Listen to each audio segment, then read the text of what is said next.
Welcome to Longevity for Dogs, a bi-weekly podcast that explores advances in canine health, aging, and longevity science. This podcast is produced by the Dog Aging Institute, a nonprofit dedicated to funding canine aging research, in collaboration with the Dog Aging Project. Together, let's help dogs live longer, healthier, happier lives. On today's episode, we're sitting down with Dr. Jessica Hoffman, Assistant Professor in the Department of Biological Sciences, College of Science and Mathematics at Augusta University. To learn more about Jessica or the publications mentioned in this episode, please read the episode description. This episode is hosted by Dr. Matt Kaberlein. On with the science! Jessica, thank you so much for joining me today on Longevity for Dogs. I want to do a deep dive into your recent study of multimorbidity in dogs.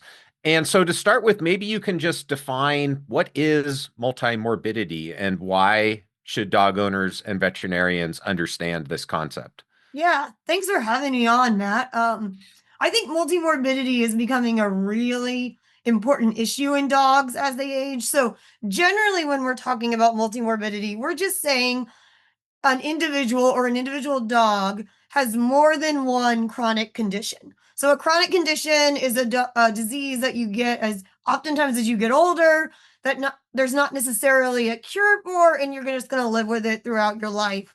There are oftentimes ways to mitigate symptoms, control these chronic conditions, but rarely do we cure a chronic disease. These are many of these things you can think of, like osteoarthritis, oral disorders, periodontitis, issues in the teeth, asthma in humans, many different conditions that you would have throughout your life. So as you get older, you get more of these diseases. I think we all see this as we as humans age, right? We look at our grandparents, they don't just have heart disease, they have heart disease and type 2 diabetes and osteoarthritis and maybe chronic kidney disease. So they have many different disorders at once. And interestingly, the same thing happens to our dogs. So our dogs, as they get older, are also getting an increase in these number of kind of disorders or issues and as they accumulate, they can really affect the dog's quality of life. The cost that an owner is having to continue to maintain their dog, to maintain the quality of life for their dog. And so, yeah, it's actually becoming really important as our dogs are living longer and as we're really starting to put a lot of money into these different diseases of dog ownership. And so we know from previous research that multimorbidity increases with age, just like in humans, but we didn't really know at the time what diseases were involved in this, as well as potentially how increasing multimorbidity actually affects lifespan of dogs. So does it actually affect how long your dog may live? Right. And so you guys identified over 200 multi-morbid combinations. So again, more than one age-related or chronic condition, I guess I should say. And you classified them into different categories. And so a couple of the categories that were common, you called synergistic or single-driven. Before we get into the paper, can you maybe just define what that means in plain language and give an example of each type? Yeah, so you can imagine you have a dog that has osteoarthritis. So it has this one disease. And then imagine you have a dog that has heart murmurs as well, a heart murmur. That's maybe a second disease. So a disease that is synergistic means that the risk of death is actually higher for dogs that have both the osteoarthritis and the heart murmur as compared to a dog that has only one individually. Okay. So they kind of additively work together to increase the risk of death. A single-driven combination is, imagine two diseases again, say osteoarthritis and dental calculus, which is plaque buildup on the teeth, dental issues. These are oftentimes single-driven, and that is where the increased risk of death from the combination is no greater than one of the ones individually. So I see. As an example, with those two, the risk of death for osteoarthritis is the same as the risk of death if you have osteoarthritis and dental calculus and dental disease. So while dental disease is a chronic condition throughout the life, it doesn't seem to be working in a combination pattern to increase the risk of death. So it's there, but it's not really driving mortality, if that makes sense. Yeah, no, that makes perfect sense. And in your study, it was really mortality that you were using as the Yep. readout of risk, right? Which Yes. is, it's And just worth saying risk of dying is not always going to be equal to quality of life considerations, but you were looking primarily at when a dog has these two or three or more conditions, what is the risk of the, death the over a certain time period? yes, so it was over a certain time period. So we used data from the Dog Aging Project. So these dogs were 50,000 dogs that were enrolled at whatever point, and then they're followed throughout their life. At the moment, we have up to 5 years of data on the dogs. Got I it. think you've had people talking before about some of the data from the Dog Aging Project. And so what we used was they had the diseases at baseline. So they enrolled and say they had osteoarthritis and they had dental calculus and they had heart murmurs when they enrolled. And then we asked, since then, have they passed away? And so Got the it. time, our time is time since enrollment, we call it, but really time since we have any data on them is what you can think of. Right. Mm. Yeah, and I mean this just it's worth stating explicitly as one of the really powerful features of the Dog Aging Project longitudinal study, Yes. that longitudinal piece where now we're starting to get data from dogs over 3, 4, sometimes even 5 years that allows exactly the kinds of analyses that you did in this paper. So since you mentioned it, I want to just quickly talk a little bit about the nature of the population. Yeah. And the table in your paper does a really good job of laying this out, but for people who maybe haven't seen that. So there were 50,188 dogs that you looked at for this study as part of the Dog Aging Project pack. Yes. Their average age was 6.7 years, and each dog had 3 conditions on average. So I thought that was interesting. Yeah. And again, maybe you can tell us just in plain language, what does it take to be recognized as a condition here? And did that surprise you that in the Dog Aging Project pack, on average, the dogs had 3 chronic conditions? Yeah.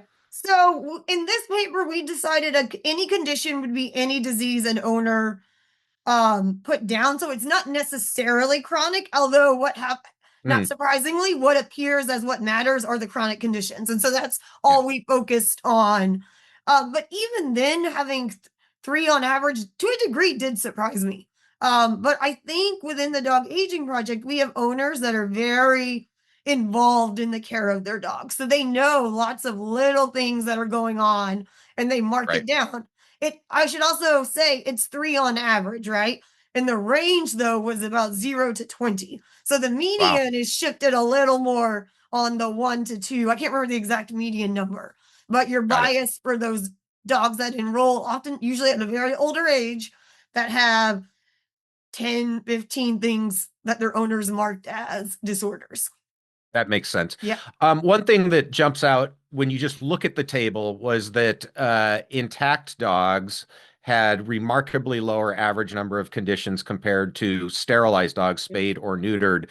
They were also younger. And so do you think that's an age effect, or do you think there's also an effect of sterilization here? I think this is mostly an age effect because when we do a larger model, and by model, what I mean is when we run our statistics and we ask what factors matter in predicting mortality, once we control for age is driving most of this. So the sterilization effect appears to be almost all an age effect. And you can imagine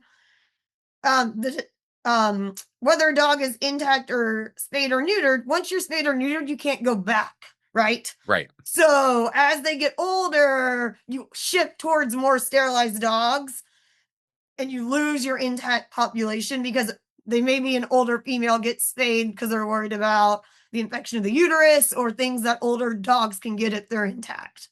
Right. So once you Right. Yeah. model it, it's almost entirely a age effect, actually. Previously published and other people have shown there are slight differences in rates of chronic conditions in specific intact versus sterilized dogs, but the overall multimorbidity trend does not seem to be related to sterilization. Great. Yeah, I was just going to say, if you look in that table, the average age of the intact dogs is about half. I think it was like almost about 3 years about on 3. average. Yeah. Mhm. Yeah, versus 7 for the sterilized. So there Yes. is a huge difference in the populations. I brought it up because I just don't want people to get confused into thinking that this means that sterilizing your dog is going to increase their risk of having No. multimorbidity. If Yes. anything, it sounds like it's really just because that's an older population in the Mhm. data set. Yes. And again, correct me if I'm wrong, or I'll just rephrase what I think you said, which is that sterilization can change the frequency at which dogs develop different conditions, but it doesn't seem necessarily to have a big effect on the overall prevalence of conditions as dogs are aging. Does Yeah, that like the seem right? total, yes, yeah, that is exactly it. Yeah, it doesn't seem to affect total multimorbidity or becoming multimorbid, but the specific conditions themselves can shift a little. But it's not like they're diseases one group gets that the other one doesn't for the most part. But there are Right, slight differences in rates. And those have been right. well published, some within our group, within other groups as well, have shown that. Okay, great. And then another thing that this table illustrates is you had a triad like Mhm. analysis group. Can you just take us through what that means? What what was in that group, and then why did you do that Yeah, why we analysis? even cared. Yeah. So as part of the dog aging project, there is a side project group of dogs called that are in a clinical trial called Triad. Testing rapamycin, aging and aging dogs. I should know the acronym. You know it better than me, You got Matt. it. Test of rapamycin in aging dogs. Yeah. Triad. Yes. um, so because it's a clinic, so in that clinical trial, some dogs are being given rapamycin, some dogs are not, and we're going to see if it affects their aging trajectories, correct? But it's a clinical trial, it's blinded. We don't actually know what outcomes we should be expecting, and the triad population is slightly different compared to the entire DAP in that it's only older dogs, only dogs that are a specific size. I believe it's 20 to 55 kilograms. So your large dogs. They're all sterilized. So sterilization isn't involved. They all have to be taking heartworm preventive and a couple other Yeah. small things. And so what we wanted to know is if we look specifically at dogs in the dog aging project that meet these inclusion criteria, are we seeing the same multimorbidity patterns? So can we use multimorbidity as a potential outcome later on within the triad trial once everything is unblinded and it's known who is in what group? Are there differences in multimorbidity or in the rates of mortality in these combination disorders? So that was kind of the general thinking that was put in by the vet we work with, Dr. Katie Creevy, who's also working with the triad group, so that they would have on the veterinary clinical side, are these dogs really looking the same as the general population? And the overall answer is yes. The diseases they are acquiring very similar. The effects of multimorbidity are very similar. So we can actually use it, hopefully the entire general trends for this smaller population. So that was kind of the thought process behind it. Great. And just to be clear, the dogs here, it's not the dogs that are currently in Triad. It's a matched group. Yes, these are not the dogs in Triad at all. We know nothing about them, or I know nothing. I have no access to any of that data. Yeah. And then but if you look at the similar demographic characteristics, Right. how do they end up looking as they get older? And I think that's going to be very important because as Triad gets completed, being able to understand whether rapamycin and potentially in the future other interventions can have a positive impact on multimorbidity would be super valuable in assessing whether they're improving health span. Yeah, exactly. Okay, great. So let's talk a little bit about some of the findings. I thought one of the things that was interesting, I mean, you found that dogs who have multiple health conditions who have multimorbidity have a higher risk of mortality, just like in people. But I was sort of struck by one of the observations, which is that dogs that have even one reported condition have a higher risk of mortality. And it was pretty big. It was like a 67% or so increase. Did that surprise you? And then, for someone who maybe has an older dog at home, what should they understand about the difference between having one condition or two conditions or three or even more? Yeah. So I guess it didn't overall surprise me because while it was 67% overall, it's still age was still the biggest factor, right? And so aging matters more than anything, but it was still a significant, obviously different. And so now I should have clarified at the very beginning, I am not a veterinarian. And so anything I say, I don't want people to think to be anything through clinics or what it means for your dog, but I do think it gives us some evidence that maybe just to be more observational, to pay attention to what's going on with our dogs, even if they have just one chronic condition, continue to get the vet care necessary, be on the lookout for maybe the development of other symptoms potentially. But I think a lot of it is too, it's just your dog is getting older and they're going to start developing some of these chronic conditions just like we all are as humans. And so then a lot of it becomes, and something we didn't look into at all is like, what are those lifestyle factors that maybe could slow or help some of these different chronic conditions and the development of multimorbidity? Right. I mean, that probably is the next step, right? First, you have to understand what the population looks like in terms of multimorbidity, and then can start asking how do, diet, exercise, things like that influence multimorbidity. So I think, again, just to restate what you said, and correct me if I'm wrong, that part of the reason why there's that big increase in risk associated with having one or more conditions is that aging or chronological age is also strongly associated with having one or more conditions. So some of that is just because the dogs are older, and we all know that aging is probably the greatest risk factor for mortality in both dogs and people. Yeah. And if you look in the paper, it might be in this I hate to call out figures and things like that, but in figure one in D, that is looking only at dogs that are over 8 years of age. So we only look at the old dogs. And what you can see is the survival probability risk is the 0 conditions versus 1 condition is much closer together. So when we control for age, the effect size, it's still there. It's still significant, but it's not as great.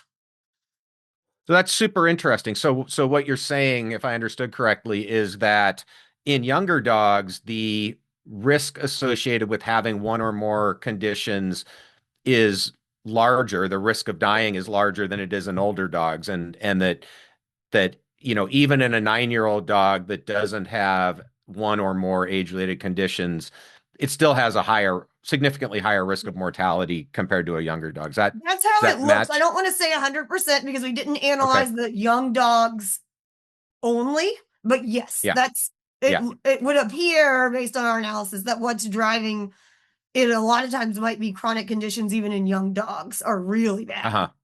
That makes sense.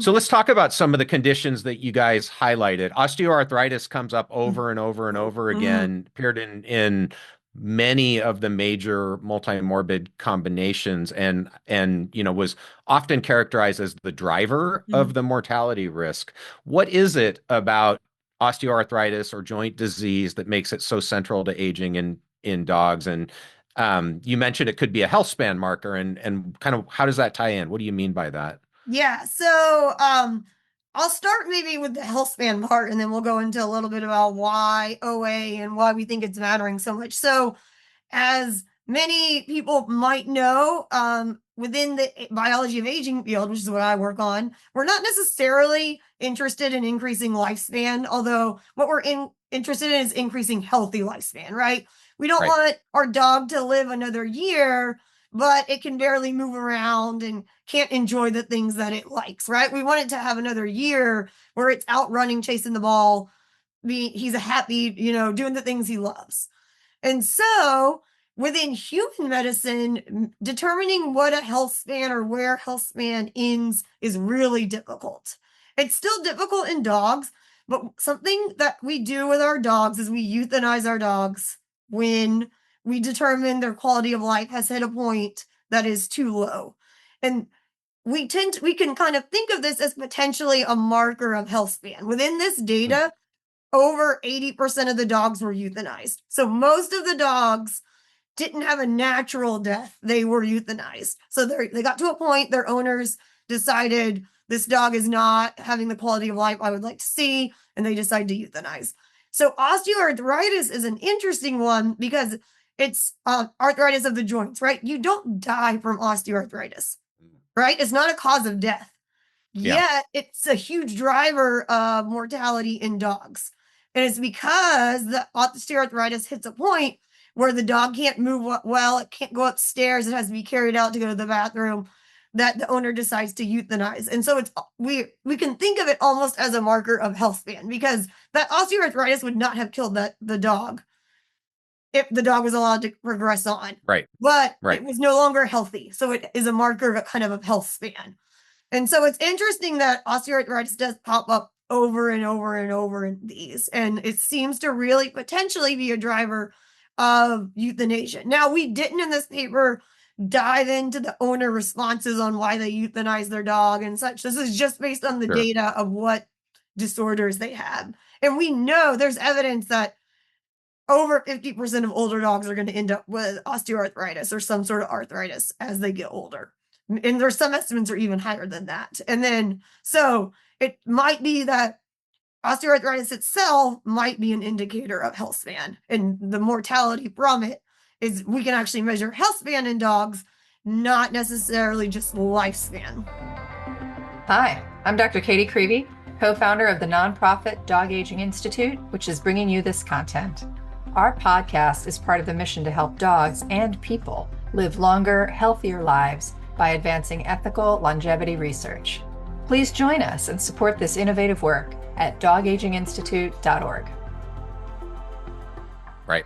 That makes sense. And it's interesting to think about whether this means that the patterns might be a little bit different in humans in terms of the specific multimorbid conditions, because as you suggested, we don't typically euthanize humans, but a lot of people have osteoarthritis, and it's a big impact on quality of life, just like it is in companion dogs. So it might be the case that a parallel analysis in people would directionally look similar, but some of the specific interactions could be different in terms of at least mortality risk. And I would hypothesize that's exactly true. They would have OA osteoarthritis, lots of individuals would, but it's not going to be the major driver associated with mortality. I completely agree with you. So I think that's one way humans and dogs maybe look a little different, even though they're getting the same diseases. But again, in humans, in dogs, we can maybe use it as a marker of health span, which is really hard to measure in general, and especially in people. Right. Yeah. I mean, the other thought that occurs to me, and I hadn't really thought of this before this conversation, is, having had multiple old dogs, one of the commonalities when your dog is developing arthritis is you try different pain control regimens, right? And medications that go along with that. And often these medications have their own potential side effects that you have to watch out for. So I wonder if that also contributes to some of the multimorbidities, that is actually the treatment for one condition that is driving a new morbidity that becomes a common multimorbidity with that condition. Did you see any evidence for that in your data set? We honestly did not look at that at all. And I think that is actually a great question that definitely could be potentially something we didn't look at medicines specifically. And I think that's actually a great question and something we could definitely look into. Dogs, especially that have osteoarthritis and are on pain meds, are they more likely to develop more disease or other disorders compared to those that maybe have OA, but it's not on pain meds because it's not that bad yet? Right. Yeah. And I mean, particularly thinking about kidney and liver, we know a lot of these drugs have effects on kidney and liver. So, and again, in people, we know this is a real situation where as older adults are taking more and more medications, you really have to monitor kidney function and liver function. And so, so anyways, that will be cool to see what comes out of that analysis in the future. Yeah, I think that's now that you're saying it, now I'm having more ideas running through with things, because these dogs do usually, a lot of them have their kidney and liver and all those values monitored. So even if we weren't looking at diseases, we maybe could even look at just kidney values over time for these dogs on some of these pain meds. Yeah. Yep. Absolutely. So another thing that I thought was interesting is how often tooth extraction shows up among the most hazardous multimorbid combinations. And you alluded to this earlier, I think in your explanation of the two different buckets, right? How I think it was tooth extraction combined with osteoarthritis, where it was mostly the osteoarthritis that was driving that. And yet oral health seems to keep popping up as being associated with multi-morbidity. And, I think a lot of owners think of oral care and dental disease as separate from like the serious problems. So should this be something, a red flag that owners watch out for? And, are there any thoughts on like, why is it that you keep seeing tooth extraction or oral problems showing up in these multimorbid combinations? Yeah, so I think there's kind of twofold, yes, I think it's something owners should be paying attention to more. It is, on its own, it is associated with increased risk of mortality. It's just not normally a major driver. I think we're a little biased, one, in that it gets worse as individuals get older, and so it might be an aging effect. Another interesting thing is a lot of these dental issues are more common in small dogs. And small dogs live longer than large dogs. So it then gives this kind of aging effect going on there. But I think it is something owners should pay attention to because it can affect quality of life, right? If your dog has to have all their teeth removed, they no longer can eat kibble, you're going to have to change their diet. They might have some weight loss. They can't maybe eat their favorite treat, which maybe isn't like important, but that's part of quality of life. Can your dogs do the things they want to do? And so maintaining oral health, I think, is really important. And people don't realize it's an issue until the dog gets older, right? Ideally, you've been doing things since the dog was young, cleaning their teeth, brushing their teeth, making sure the vet's noticing if plaque is building up. But a lot of owners, really myself included, I would say, aren't really necessarily paying attention until it gets really bad and your dog's breath is terrible because they have a rotted tooth in the back. Right. Right. Yeah. Well, and I think also owners, unlike in people, getting a true dental exam in dogs usually requires anesthesia. And so again, having had multiple dogs get old, I've never been comfortable with putting my dog under unless you really have to. And especially as dogs get older, you become less comfortable with putting them under anesthesia. So I think that adds to the complicating factor here as well, that makes it harder for owners to be proactive in oral health care. But you can brush your dog's teeth. You can pay attention. And those are things I think everybody should be doing. Yeah, but I do think you bring up a good point about the risk of anesthesia. As just like in people, anesthesia risks go up with age, and it's definitely true in dogs. But if it's just doing that for a cleaning, a lot of owners, and I will admit I'm one of them, my dog is 14 and I'm not going to put her under anesthesia to clean her teeth. Right. And so, but maybe that is affecting her quality of life in other ways. And so that, again, though I'm not a vet, this is something you should discuss with your vet. I agree 100%. So another thing that you guys mentioned was the combination of cancer, being overweight. I don't know if you categorize that as obesity or just overweight, and osteoarthritis. Those three consistently appearing throughout the multi-morbid conditions that had the largest impact. What is it about those three that makes them so prevalent in aging dogs? And, are there anything that owners or veterinarians can be watching for among the patterns that you detected? Yeah, so I think there's several things kind of at play with these. One is that there are three things that are pretty easy as an owner to see. You can see if your dog is overweight. You can tell when your dog can't move well, and when your dog is diagnosed with cancer, right? So then you're more likely to mark that your dog has these.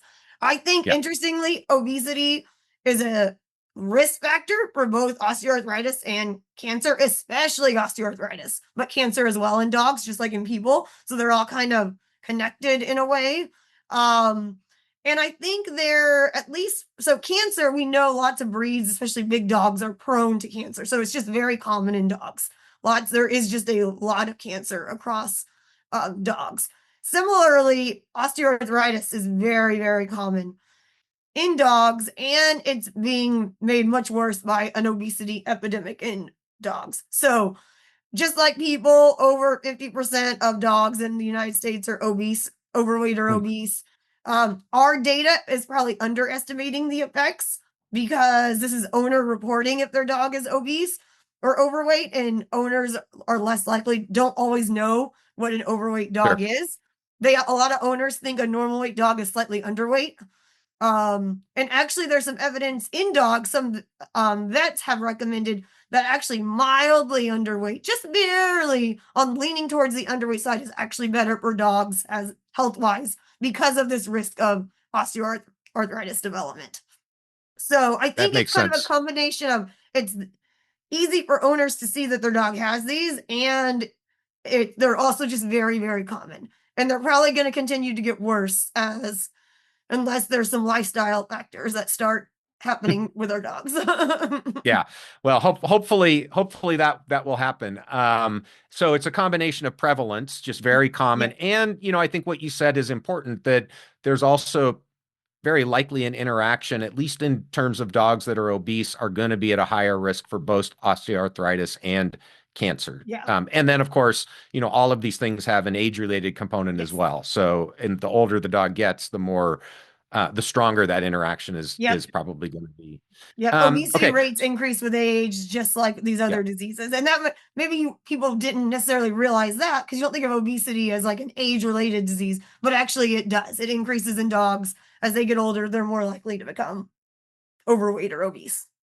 Yeah, 100%. And again, maybe it's worth just double clicking on that for a second, which is that, as a dog becomes older, maybe more likely to have osteoarthritis, activity levels are going to decline. If you keep feeding the dog the same amount of food, that's going to contribute to weight gain. So there's an interaction here, and owners can play a big role by monitoring your dog's body composition. And it doesn't have to be, anything really complicated, but if your dog is getting overweight, if your vet says that your dog is not at the ideal body weight, owners can actually do something about that by adjusting as the dog's activity level changes. Yeah, definitely. Yeah, and especially in older dogs, it is kind of a chicken and egg. Did the obesity cause the osteoarthritis, or did the osteoarthritis cause obesity in some of these dogs? And so, I think, as with some of this data, as we have more longitudinal data, we can begin to start to tease apart dogs that had obesity but not OA, dogs that have OA but not obesity. What do their trajectories look like? Right. That makes sense. Okay. Was there anything that came out of this study that really surprised you, that you weren't expecting going in, that we haven't talked about yet? That we haven't talked about. No, I think I was expecting multimorbidity is going to increase risk of death. It's going to be a lot of osteoarthritis and cancer. The one that did jump out at me, but we already discussed it, was the oral health one. I didn't expect, I knew it increased and it would be somewhat associated, but I didn't expect it to appear that consistently, just over and over and over and over again. Oral health maybe does matter to a larger degree than maybe even we thought about before in the dogs. And again, this is less well established in dogs, but in people, it's pretty clear that having periodontal disease at least increases risk for cardiovascular disease, dementia, metabolic disease. So it would not be surprising if there was some causality there that's reinforcing the associations that you observed. So what's next? What are you really excited to do in this space going forward? So I think there's kind of two things. One of them we talked about already a little bit was related to lifestyle factors. Like, can we look at dogs who are fed certain diets, exercise certain ways, live in different environments, and are they more or less likely to develop multimorbidity? Because then that maybe gives us something actionable that we could tell owners early on with a young dog. I mean, we know, I'm sure, we don't actually can't say for sure, but I would assume that dogs that are exercise more most likely are developing multimorbidity at lower rates. Dogs that, but other things I don't know. Does having more dogs in the home so they have someone to play with, does that decrease the risk of multimorbidity? social interactions, things like that. So those lifestyle modifiable factors, that we can find something that dogs at younger ages that do X are less likely to become multimorbid, I think that would be great for the field, because then we have something that owners could actually do versus just saying, yep, your dog's getting old and it's going to get diseases. What are you going to do about it? Right? Yeah, that makes perfect sense. And so it seems like some of those questions can be answered now with the existing data set, right? Yes. So you can look and ask whether there are associations between, say, exercise or maybe different types of diets and multimorbidity. Is that ongoing Yeah, right so at the that is moment? something we're starting. And then the other one we're starting, the other thing I'm interested in is what are as a biologist, what are those molecular mechanisms that lead to the development of multimorbidity? So we're working with some of the metabolomics and blood chemistry data with some of the other people in the Dog Aging Project to ask, are there any metabolites or are there anything specific that would at certain levels indicate the development of multimorbidity in the future? So can we look at something in the blood that maybe as a biomarker, but then maybe eventually getting into more of a causality? Like, what are these metabolic pathways that might be leading to an increased risk of multimorbidity or even some of these specific conditions? So I think that's something my lab is also starting to work on a little bit with other people in the Dog Aging Project. So I think those are the two kind of interesting, kind of maybe going back to the early, it's almost like going early on. Can we actually do something to prevent multimorbidity? Not just understanding it, but what's going on early on that then leads to this? Right. That's fascinating. And so it raises an interesting question, which is that, I think it's pretty easy conceptually to understand how certain molecular mechanisms or metabolites, biomarkers are going to be strongly associated with individual conditions or even driving conditions. But, it's conceptually different to think about, are there biomarkers of multimorbidity itself, right? Yeah. That may be somewhat independent of the specific conditions that are involved. Is that something you're thinking might actually be possible? No, I'm going to say possibly, because we do see these kind of common, and maybe it's just an underlying indicator of age, right? It's an aging indicator. It's not an indicator of disease, but something that indicates multimorbidity is going to be just a general aging indicator. I'm not sure, but I think because we do see some of these combinations that seem like they should not be related biologically that much, right? Heart murmur and osteoarthritis show up some and increased mortality risk, but I can't think of a reason they would have the same molecular mechanism. So maybe there is. Maybe there's some. It's just kind of fun. I don't know. It's just interesting to me, even if I think we'll find something cool no matter what, is what I would say. Yeah, which is a feature of fun science for sure. When you find something cool, even if it's not what you expected. Yeah. That actually raises something I hadn't thought of before, which is that it might be interesting to think about combinations of conditions like you were suggesting, where there isn't an obvious plausible biological connection. So are there multimorbid patterns or conditions that are frequent that don't have a plausible biological explanation, and then asking what might be going on there. So that'd be a little bit different direction, but that seems interesting to me. Yeah. So I think this paper is kind of like a first step and just led to many, many, many more questions, and figuring out which way to go is actually kind of hard. There's too many ways, too many questions, too much data.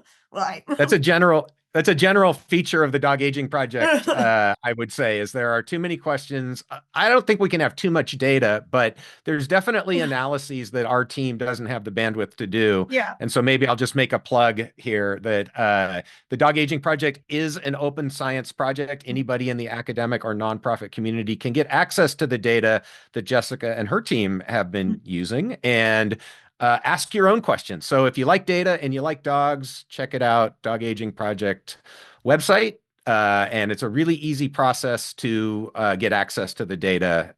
So we definitely encourage people to do that. I'm not trying to create competition for you, Jessica. Oh, I think that's good. Yeah, take some off my plate. Yeah. All right. Awesome. Is there anything I haven't asked you or that you want to talk about that we didn't get to yet? I don't actually think so. You were very thorough, I would say. All right. Good. I try. Well, thank you so much for joining me. This has been a lot of fun. We will post the link to the paper in the description. And I'm really looking forward to seeing what comes out of your research next. Great. Thanks for having me. This has been fun. This podcast is produced by the Dog Aging Institute, a nonprofit supporting research to help dogs live longer, healthier, happier lives. If you enjoyed this podcast, please like and subscribe. To learn more or support our work, visit dogaginginstitute.org.